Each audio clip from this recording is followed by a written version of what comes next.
یہ رمضان آپ اور آپ کے اہل خانہ کے لیے بہت سی خوشیاں، خوشحالی اور یکجہتی لے کر آئے۔ رمضان مبارک ہو۔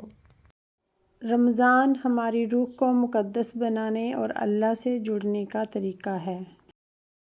معافی کا مہینہ، جہنم سے آزادی، رحمت اور آپ کے راستے میں برکت۔ اور میں اللہ رب العزت سے دعا گو ہوں کہ وہ آپ کی پوری زندگی کو صحت اور دولت سے روشن کرے۔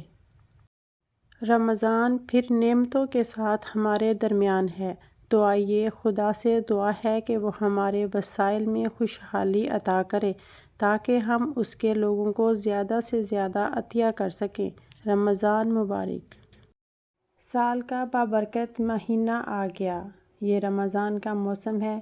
روزہ رکھنا، دعا کرنا، گناہوں سے توبہ کرنا۔ امید ہے کہ اللہ آپ کو اور آپ کے چاہنے والوں کے ساتھ بہت ساری نعمتیں نازل کرے۔ آمین۔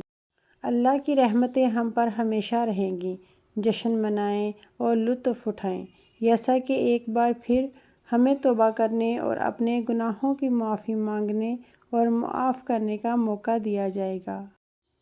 رمضان المبارک کے اس مقدس مہینے میں اللہ آپ کے لیے روزہ رکھنا آسان فرمائے اور آپ کو تمام نمازیں پڑھنے کی توفیق عطا فرمائے۔ آمین۔ رمضان المبارک کی آمد کے مہینے میں اللہ شیطان کو زنجیروں میں جکڑ دیتے اور جہنم کے تمام دروازے بند کر دیتے ہیں تاکہ ہمیں اللہ سے دعا مانگنے سے کوئی چیز نہ روک سکے۔ کوئی ادھوری نہ رہے دعا کسی کی۔ سب کے لیے ایسا مبارک رمضان ہو۔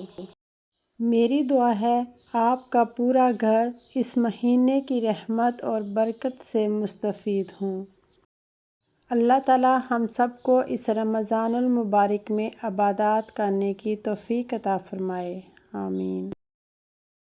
رمضان اللہ کی طرف سے دعاؤں، مغفرت اور رحمتوں کا مہینہ ہے۔ دل میں پھر سے خوشیوں کا پیغام آ گیا ہے۔ مبارک ہو مومنو، پھر سے رمضان آ گیا ہے۔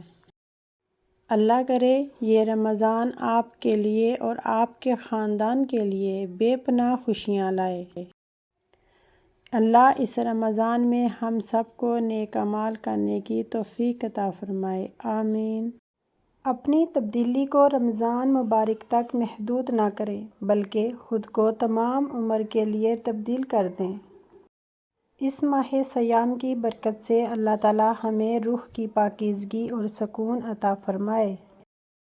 رسول اکرم صلی اللہ علیہ وسلم نے فرمایا، جو شخص صدقے دل اور اعتماد صحیح کے ساتھ رمضان مبارک کے روزے رکھے گا اور اس کی راتوں میں قیام کرے گا یعنی تراویح پڑھے گا تو اس کے پچھلے گناہ بخش دیے جائیں گے۔